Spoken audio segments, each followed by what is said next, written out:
What's going on, guys? Welcome back to my channel. Today's video is what I watched for June of 2023. This is where I go over everything that I watched at the movie theater, at home on streaming, and also from my physical media collection that I have seen before. Now, the month of June, I was very busy. Starting off with movie theaters, I'm usually lucky if I get to see 3, maybe 4 movies in a month. In June, I saw five movies. That's insane. I was very busy, like I said. So we're starting off with Transformers: Rise of the Beast. Now, when it comes to the Transformers franchise, I enjoy this franchise. I'm not a hardcore fan, but I do enjoy rewatching the previous films whenever a brand new movie comes out. Now, as far as Rise of the Beast go, it's not perfect. There are little nitpicks about this movie that I do have, but overall, it is a solid film. It's way better than The Last Night, which is not difficult at all whatsoever, because that movie is just so long and boring and awful. But Rise of the Beast, it brings the franchise going in a direction that I'm feeling positive about. I feel like Transformers is on the rise again. So, no pun intended. I just realized I did that. So Rise of the Beast ended on a good note. If you guys saw the end of the movie, if you saw the movie and the ending, pretty interesting on where this franchise could go in the future. So I'm looking forward to it. Dad went with me to the theater to see this movie, and we had a good time. So the next movie I saw in June was The Flash. Now, when it comes to The Flash, I wasn't going to go at first. I was going to do my own personal boycott. I've said this on the channel before. Because of the entire Ezra Miller situation, I didn't want to support this actor and what they've chosen to do, and how really there's been no repercussion and no punishment whatsoever for everything that they have done. But my love of Michael Keaton as Batman won me out. Or I should say it won me over. There we go. It won out. Michael Keaton as Batman won out in the end. And I said, you know what? This is too good of a moment to not see it on the big screen. So I did go and see The Flash. It is not perfect. Yet again, it is definitely not a perfect movie. However, there's a lot of moments in this film, in particular with the character of Barry Allen and his mother. Those moments were what I loved the most about this movie, because those were the best moments that Ezra Miller had in this entire film, especially towards the very end in the grocery store. If you guys have seen The Flash, you know exactly what I'm talking about. That entire 5 to 10 minute little mini moment, that sequence, amazing. Some of the best acting I've ever seen Ezra Miller do. But unfortunately, that gets overshadowed because you have wonky CGI, and then you have, it just wasn't everything that we expected it to be. I don't know. What is the real reason that The Flash is tanking? I don't know if there is one specific reason. I feel like there's a bunch of reasons. But I think I gave this a 3 out of 5, I believe, on my Letterboxd. I'm not really sure. I don't love the movie. I don't hate the movie. It was kind of just, nah. It was there. We saw it. I'm moving on with my life, and I'm done. I'm not going to watch it again until it comes out on physical media. So the third movie I watched in June was The Blackening. And I really wanted to go and see this movie because I'd seen the trailer. It looked really funny. I love the concept of it because, as we all know, or you may not know, in horror films, it's kind of like a trope that the token black person in the horror film always gets killed first, pretty much. And this is a movie with an entire African-American cast. Pretty much, 95% is African-American. There's a couple of white people in there, but 95% are African-American. And it's a horror comedy about this subject. It's all about horror movie tropes and how not all of us can get killed off first, and answering questions about Black history to survive. That's kind of like what's going on in the movie. They're at a cabin in the woods. I like the situation because nothing ever good happens in a horror film when you're in a cabin in the woods. So I like that entire setup of it. and I really enjoyed it. The only thing that really held it back for me was because if you watch enough horror films, you can pinpoint who the killer is. And with this movie, it was very easy for me to do that because I've seen enough horror movies by now. I've seen enough slashers by now. I easily pinpoint. I was like, yep, it's that person. And I was correct. At the very end of the movie, I was correct. So that was the only huge drawback for me. But other than that, I had a good time with it. I thought it was a really funny movie, very well done, and I might pick it up on physical. I might pick it up on physical when it comes out.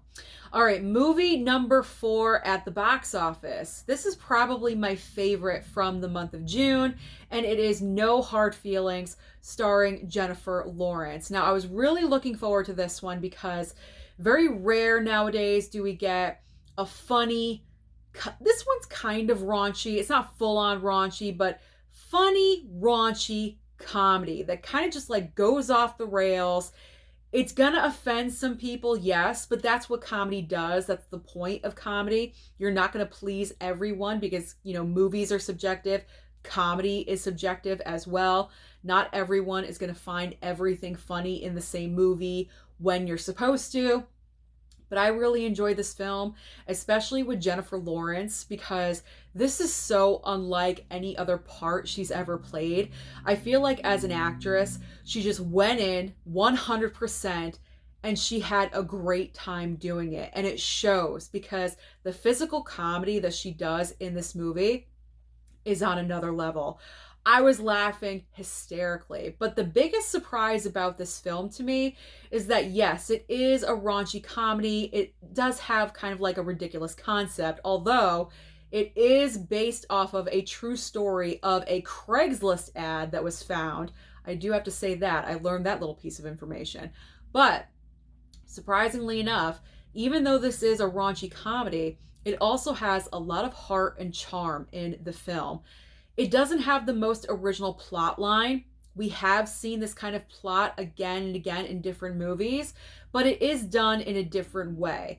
And I think someone said, as long as you can repackage it and make it look pretty and nice and present it, we're going to enjoy it. As long as it's not the same present wrapped up again and again and again, then yes, we're going to have some interest in this film.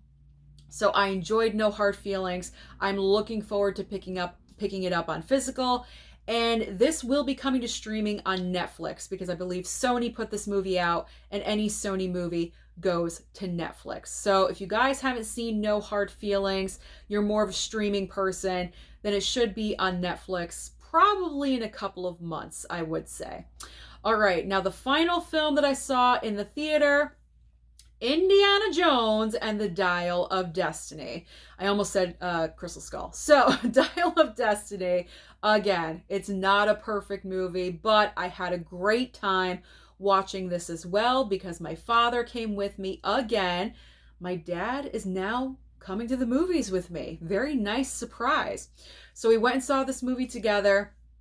He's a fan of Indiana Jones, and so this was a nice special moment that my dad and I could share together, and it was a good time. Trust me, again, it wasn't a perfect film. I could nitpick this one to death, but it is better than Kingdom of the Crystal Skull to me. I did my Indiana Jones ranking live stream last night, so you can actually check that out if you want to right after this video and see my ranking of the entire franchise. But I gave it a 3.5, I believe, out of 5 star. I feel like a lot of people are being really rough with this movie, and a lot of people commented about Harrison Ford's age. He's 80 years old. He belongs in the retirement home. He shouldn't be doing this. Who are we to say what Harrison Ford should be doing? You know what I mean? Like, yes, he's older. He's 80 years old. However, one of my favorite scenes in the movie is when he's riding the horse. You know, Indiana Jones has those staples where you got to be riding a horse in every single movie. And Dial of Destiny delivers a scene like that. He gets on a horse. He's trying to escape the villains. And he's going, you know, in the city. And then he goes down into the subway on the horse. I loved that part. Hopefully Harrison Ford was on the horse 80% of the time or something like that, because I loved that scene. But my point is, just because you're older doesn't mean you can't still do things. And for people to brush off Harrison Ford, telling him he shouldn't be doing something, he shouldn't be playing a certain role just because he's 80 or 85 years old, whatever age it is, I don't agree with that. If you're still capable of pulling off the role and doing what needs to be required, then there's nothing wrong with it. I had no problems with Harrison Ford with this movie. My problem was the actress choice of Phoebe Waller-Bridge. I don't think she was the right choice to be the leading lady in this movie because she wasn't on the same A-list level as Harrison Ford. I feel like we should have gotten a bigger star for that role to pull in more people at the box office, because no one really knows who Phoebe Waller-Bridge is unless you watch Fleabag on Amazon Prime. So unless you watch that show, you don't know who she is. And if you do know who she is, and I've said this like 3 times already, if you do know who she is, maybe you don't like her. Either you like her or you hate her. I believe that was a big fault in the movie. Mads Mikkelsen, however you say his name, I'm not really sure, is the villain in this movie. But like Cate Blanchett in Crystal Skull, he wasn't as strong as a villain, and I was very disappointed in that. So those were kind of like my main complaints about Dial of Destiny. But overall, I think it was a better movie for the franchise to end on than Crystal Skull. So I will give it that credit. And it was nostalgic. It was. But another missed opportunity is no Ke Huy Quan. And I know, I'm going on a rant about this. I know that, his resurgence was kind of after they filmed this movie, but he should have been thought about during the process, in my opinion. We could have brought in Short Round at some time because there's other cameos from previous films. I'm not going to say what they are in case you haven't seen it yet, but there's other cameos from previous films that are in this movie, and I feel like that was a missed opportunity. So I was kind of disappointed that Short Round was not included, but what are you going to do? Overall, I had a good time. Let's end this and move on to streaming. Wow, I went on about Indiana Jones. Okay, I got to be done talking about Indiana Jones because I'm just Indiana Jonesed out. Moving on to streaming. Here is where I spent a lot of my time. And I'm going to try to breeze through this as quickly as possible because there's a lot of movies on here. Movies and shows. All right, starting off with The Mother on Netflix. This came out Mother's Day weekend. I wanted to catch it then, but unfortunately I did not. So at the beginning of June, that's when I watched it, and I really enjoyed it. Jennifer Lopez's career is kind of transitioning over to streaming because we had, what was it? Marry Me. We had Marry Me. I believe that went to theater, but it also went to Peacock simultaneously, if I'm remembering correctly. Then we had Shotgun Wedding over on Amazon Prime. A lot of people didn't enjoy that one, but I did. I thought it was funny. Now we have The Mother on Netflix, and I feel like this is where Jennifer Lopez is now going in her career. I feel like she's done a lot of romance movies, a lot of rom-coms, and now is the time as she's getting older to kind of transition into a different genre. And this action genre is where she should be right now because I really enjoyed The Mother. She was awesome in this role. I believed her. I like her as kind of more of like a badass rather than a romantic lead. So hopefully they greenlight a sequel to this because I would really love to see her in another movie just like this. All right, moving on. We have Bupkis on Peacock. Now this is a show with Pete Davidson, and I'm going to be honest, the only reason why I watched the show was for Joe Pesci. Joe Pesci, I love this man. I really, really do. He pretty much retired from acting, but came out of acting retirement to be in The Irishman for Martin Scorsese and Robert De Niro. And somehow, some way, Pete Davidson got him to be his grandfather in the show on Peacock called Bupkis. And that is the reason why I watched the show. It's about 8 episodes, 20 minutes long a piece.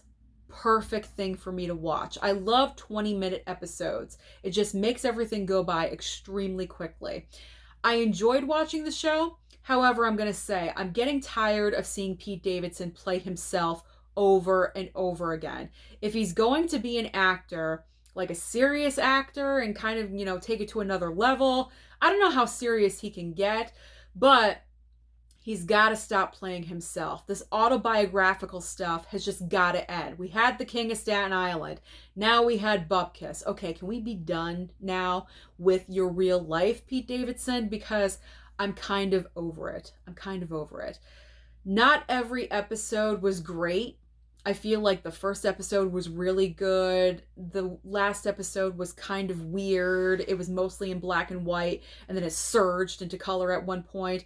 I mean, it was creative, but overall, it wasn't the best thing I've seen, and Joe Pesci was the best part. He was the best part for me. So Bupkis was just all right. You don't have to watch that show, but if you are a fan of Joe Pesci, I would recommend it because there are some moments where he really does shine in a couple of those episodes. All right, next up is Call Jane on Hulu. So this movie is all about, starring Sigourney Weaver and Elizabeth Banks. So this takes place, I believe, in the 60s? This was before abortion was legal. Okay, so we have Elizabeth Banks. She's pregnant in this movie, and she has to get an abortion for some reason, but she needs the doctor's permission to get an abortion, and they deny her. They say, nope, you're going to have the baby. You don't have enough reason to get an abortion. And for some reason, she cannot have this baby. I forget the reason why. So she goes to kind of like an underground abortion like facility where they do all of this. And Sigourney Weaver is the head of the facility. And so she goes in, has her procedure done, and leaves. And Elizabeth Banks' character kind of gets sucked back in. Like they need her as a volunteer. And then she kind of gets more interested and she wants to help out. And then it gets to the point where she's actually performing the abortions herself, which I thought was incredibly crazy because in the movie, her character discovers that the doctor of the facility doing these procedures is not even a licensed doctor, not a licensed physician doing this. So she's like, if he can do it, I can do it. Her heart is in the right place. She wants to help as many women as possible because, not every pregnancy is an ideal situation.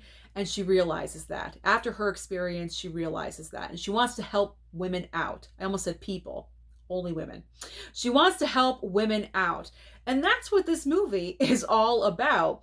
This did come out on physical media. However, I'm happy that I watched it on streaming because this was a one-time watch for me. I'm happy I watched it, put some knowledge on my brain, I guess, but I don't need to have it. I'm not going to watch it again. So movies like this where I get a feeling that they're going to be a one-time watch, I always choose to stream, and I'm happy that I did. All right. Now we have Flamin Hot. Flamin Hot over on Hulu as well. This is the creation of the Flamin Hot Cheeto, how it all came to be. I'm not really sure if you guys at home have this interest of finding out how the Flamin Hot brand over at Frito-Lay came to be, but this is what this movie is all about. So it's kind of late one night. I wanted to watch a movie, but something quick, nothing over 2 hours, and this was like an hour and 45. I said, okay, I'll watch the Flamin Hot Cheeto story.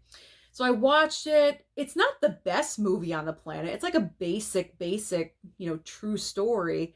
However, my enjoyment of the film was kind of robbed and taken away from me because it turns out that the quote unquote true story really isn't that true at all. Because right after this film, after watching it, I found out because I think I IMDb'd it or I looked up information or something, and supposedly the man that created the Flamin' Hot Cheeto and the Flamin' Hot line didn't really create it. Like it's some kind of messed up story. And so everything that I was invested in with this movie was ripped away from me, so I was like feeling empty. After watching it, I enjoyed it, and then the next day I find out this information. So everything that I just watched, I feel was not true. I just watched something that was supposed to be true and it wasn't true. So that moment was like ripped away from me, I guess. I don't know. It just leaves me kind of empty, empty feeling about the Flamin' Hot Cheeto. So it was just an okay movie. You don't need to watch it because obviously it's not true. So I wouldn't even waste my time. So let's move on to Inside over on Peacock. This is a small movie with Willem Dafoe. It did go out into movie theaters, but it didn't last very long because I honestly don't think a lot of people were interested in the movie, unfortunately. But I will say the concept is interesting. So if you guys have a couple of hours, I would give Inside a chance. And I did, mainly because it's Willem Dafoe. And Willem Dafoe is just so amazing in everything, pretty much. He's like Morgan Freeman at this point. Anything Morgan Freeman does, oh my God, he's amazing. Willem Dafoe is on that same level, for me anyway. This is all about Willem Dafoe playing an art thief. And he does have a partner, but the partner's not with him. They communicate with, like, things in the ear and things like that, you know. So Willem Dafoe is breaking into this house, this apartment, to steal the art. And the thing is, he can't get out of the apartment because something goes off, an alarm is triggered or something. And this is like a high-tech apartment. And the residents of the apartment are not there. They're on vacation. And that's why he broke in, because it's perfect timing. No one's there. No one's going to show up randomly. So, but the problem is he's stuck inside of this apartment, but there's no food in the refrigerator because the people that left going on vacation, they cleared out the fridge. So there's no food in there. And he broke like the temperature inside the apartment. The mechanism got like broken somehow. And so the heat is rising in the apartment. Like by the hour, it's getting hotter and hotter. So it's him stuck in this apartment, in this situation, trying to figure out, how the heck am I going to get out of here? His partner pretty much said, you're on your own. So he isn't going to help him.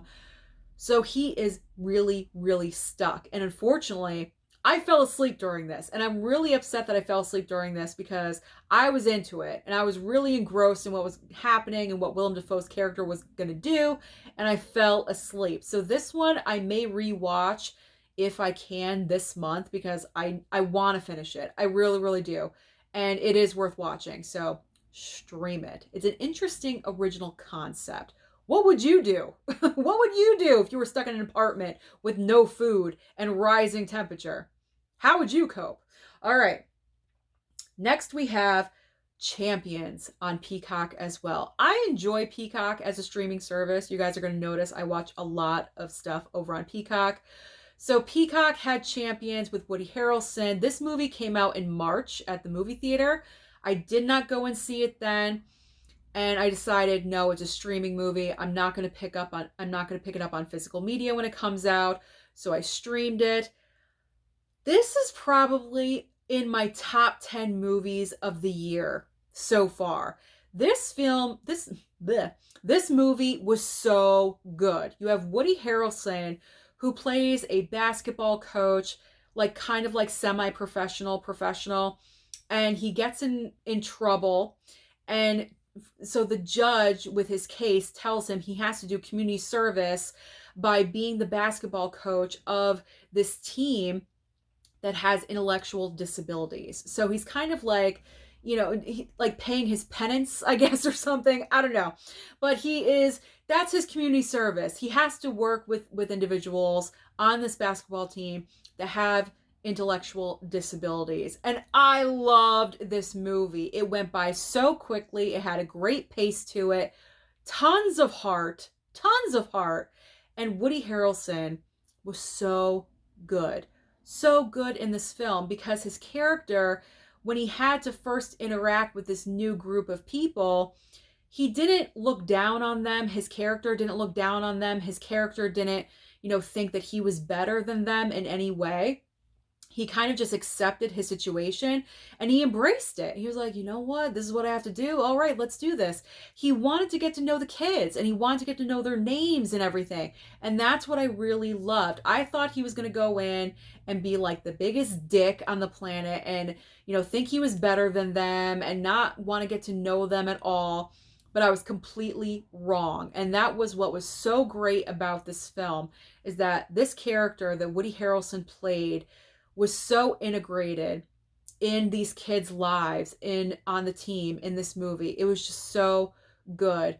So I kind of regret not picking it up on physical. Hopefully, maybe it'll pop up during Black Friday sale, and if it does, then I'll pick it up then, because this movie is worth having. Trust me. If you have Peacock, go over and stream it. It is so good. So good. Probably one of the most underrated of the year so far. All right, now we're moving on to I Want to Dance with Somebody over on Netflix. This is the Whitney Houston biopic. I watched this the night of Father's Day, because Father's Day I worked, and then I went out with my mom and my dad, celebrated Daddy Blu-ray, came home, I was exhausted, and I said I'm streaming something. So I streamed I Want to Dance with Somebody. So this one was good. It was like an average biopic of Whitney Houston and her life. I will say the actress chosen to play Whitney Houston, I was impressed by her. I thought she did very, very well with it. But this wasn't a movie that I was overly impressed with, especially because this movie did go to theaters.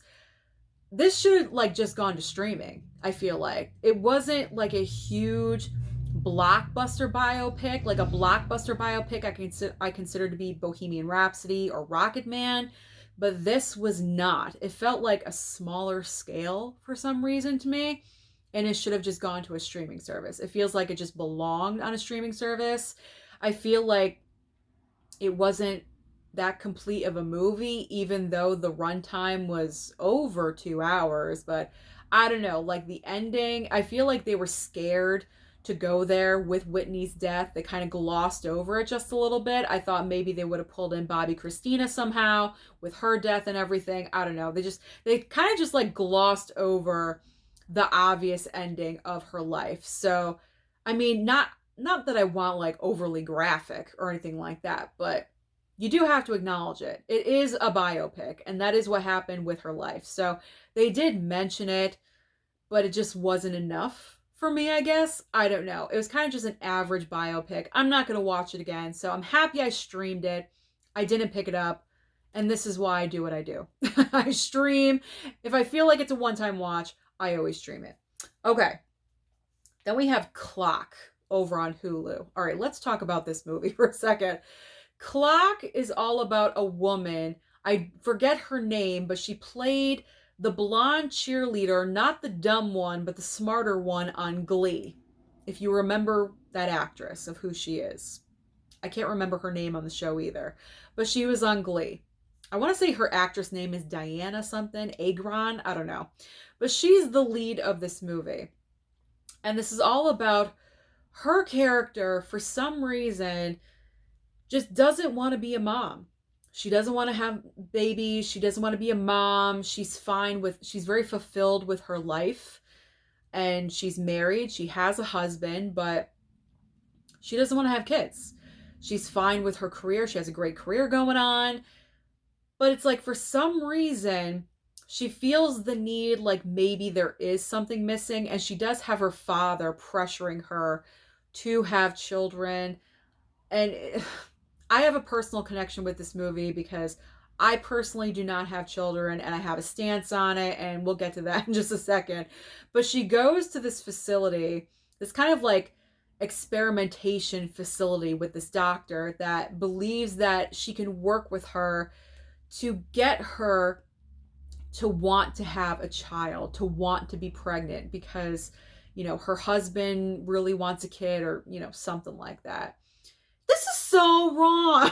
This is so wrong. And the reason why I say this is because this movie is like 10 levels of messed up, because the husband is in on it the entire time. I don't care if I'm spoiling this movie. It's not a good movie. The husband is in on it the entire time. He kind of like forces his wife to go to this facility. She doesn't really know this. She connects the dots at the very end. It's just a really messed up movie and a messed up situation, because why are we promoting the fact that women have to have children? I do not have any kids. I'm choosing not to have any kids because I realize that I am a selfish person. I am a selfish person. And I know I would not be able to give a child everything because I'm too selfish of a person. That doesn't make me a bad person. That doesn't make me less of a woman because I don't want to have kids, because I don't want to procreate. I also believe the planet is way too overly populated. So if a couple of women choose not to have kids, that's fine. You know what I'm saying? Like, I feel like I'm balancing the planet Earth because I'm not procreating and having kids. So yeah, I have personal feelings with this and with this movie. I didn't like the statement that they were trying to make with this film.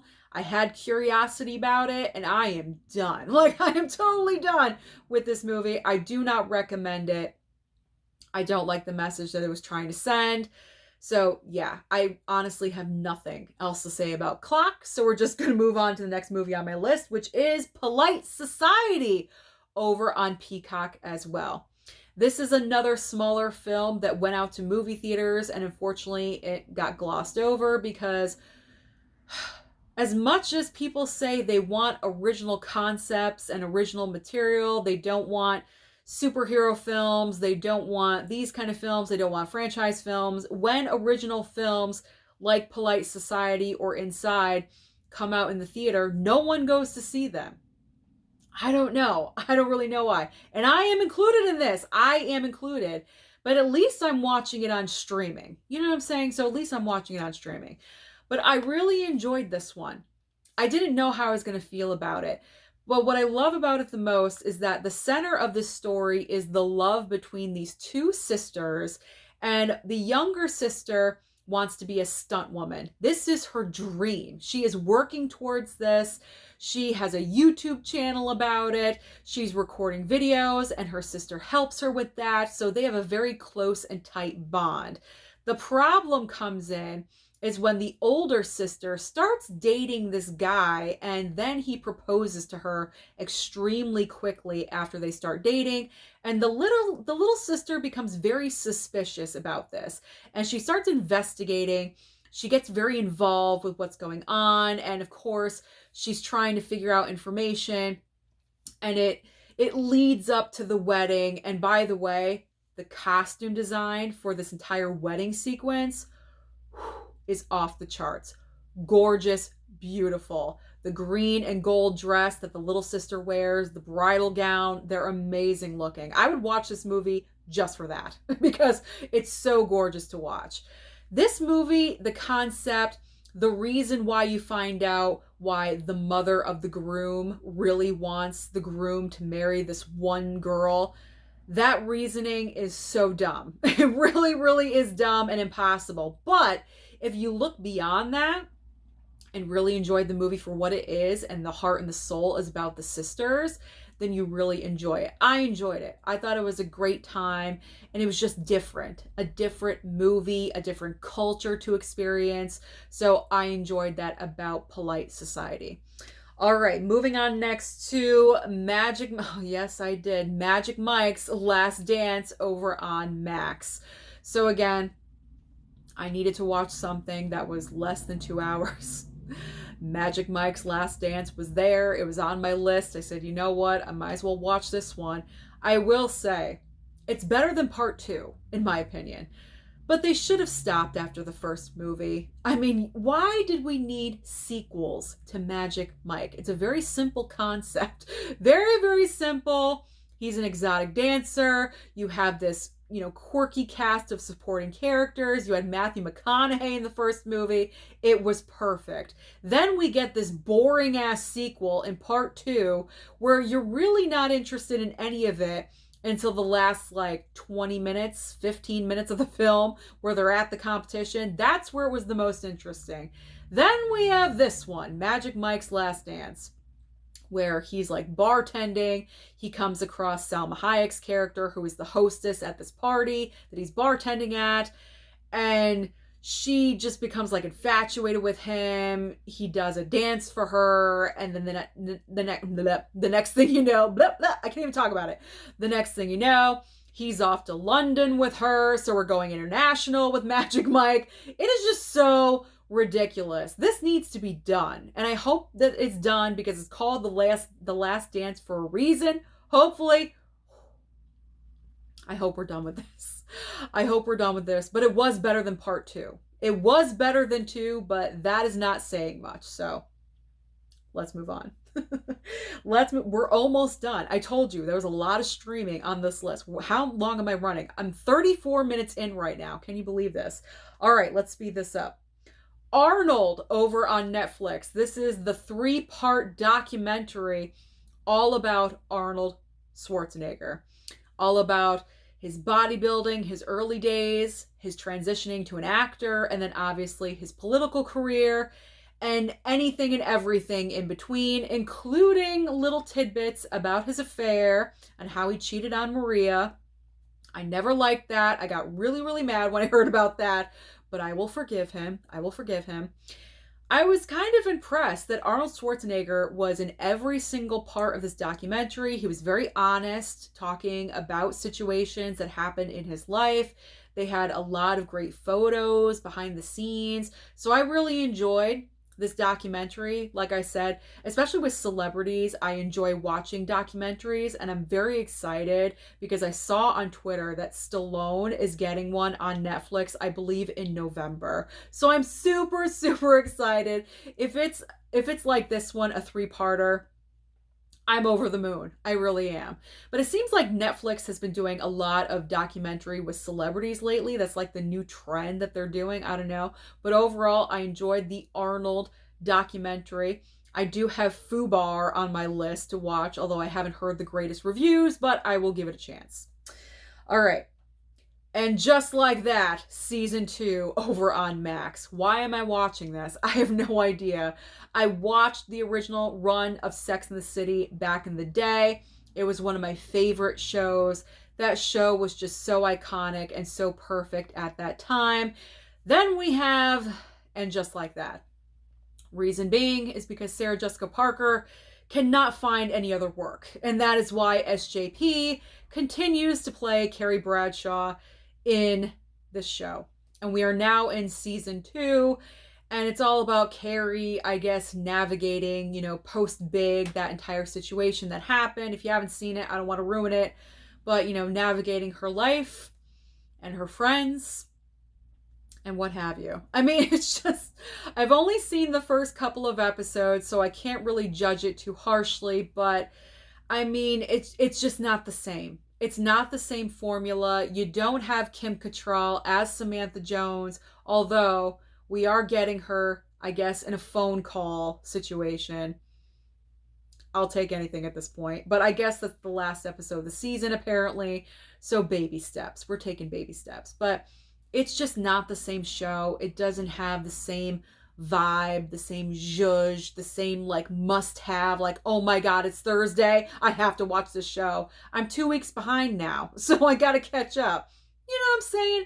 When it was Sex and the City, it was must-see TV. Every single week, the world stopped. I think it was on Sunday nights. The world stopped on Sunday nights for Sex and the City. The world ain't stopping for And Just Like That. It's just not happening.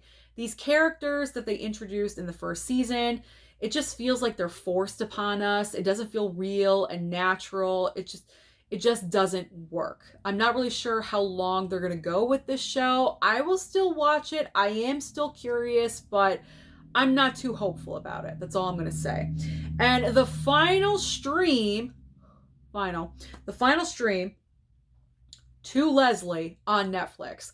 The main reason I wanted to watch this, if you guys remember, this past awards season, Andrea Riseborough, I believe that's her name, got this out of nowhere Oscar nomination for Best Actress for this film. She wasn't nominated at any previous award show. There was a lot of scandal behind this because a lot of people felt that other celebrities were using their celebrity status to kind of promote her role to get this nomination. And then she ended up getting it out of nowhere over better performances, so-called. And it didn't feel right. The entire situation just didn't feel right. So I wanted to watch this movie for myself, and I will say I did fall asleep. However, I saw the majority of it. I'll say I watched like probably 65% of the movie, and then unfortunately I fell asleep. I do want to finish this one too, though, to give it an honest, chance and everything. However, I will say I don't understand how Andrea Riseborough got that nomination over Danielle Deadwyler from Till. I could throw in Viola Davis as well, but in my opinion, Danielle Deadwyler deserved that nomination for the movie Till. I've seen both of these movies. Does Andrea Riseborough give a good performance? Yes, she does. She does give a good performance. I'm not denying that. I couldn't do better. I mean, she gives a good, solid performance, but not better than Danielle Deadwyler. She deserved to have that Oscar nomination. So I do agree with people that some celebrities did use their influence to get Andrea Riseborough a nomination. I do agree with that statement. I wanted to see for myself, and so there we go. I did. So now we're done with streaming, and we are going to get into the physical media. So now I am showing you every piece of physical media that I have seen before that I watched in the month of June. And if you guys are still here about 40 minutes later, I am so thankful, because I know I can go on a rant sometimes, but I hope you find this entertaining and we can have a discussion about movies. So what did I watch that I have seen before? June was disaster movie watching month, and it was also rewatching of franchises. So this is going to go very quickly. We are starting off with San Andreas. This is a good one with The Rock. I think this one is kind of underrated because I do enjoy watching that one. And then we have classic Armageddon. I mean, how can you not love this disaster movie? Bruce Willis, Liv Tyler, so good. And when I decided for disaster movie month, this was the first movie I watched, Twister. It's been so long since I watched the movie Twister, and I knew I had to watch it right away, and this needs a 4K so badly. Apparently, we're getting a sequel. Wow, did you hear that? That's right outside. Where do I live? Apparently, this is getting a sequel. When this sequel to the movie comes out, hopefully that is when we'll get a 4K upgrade for this movie, because it needs one so desperately. So desperately. All right, so because of The Flash, I wanted to rewatch Batman 89. Any excuse to rewatch Batman, I'm all for, because I love this movie. Like I said, my first superhero film really, and my first Batman experience. So yes, Batman 89 holds a special place in my heart. And then we have the franchises. The franchise rewatch, we've got the Transformers Blu-ray collection, which I'll now be getting rid of because I picked up the 4K Steelbook box set. So I no longer need this one. So this one will be going. Along with Bumblebee as well. And of course, the Indiana Jones franchise, people. So we got Raiders. And we got my favorite, Temple of Doom. Love it. And of course, The Last Crusade, but not The Last Crusade because you have Kingdom of the Crystal Skull. So that is everything. Besides the new releases and also some other movies here and there that I watched in the month of June. That's crazy. So comment down below and let me know, what have you been watching lately? What did you see at the movie theater in June? Don't forget to like and subscribe before you leave, and I'll see you next time.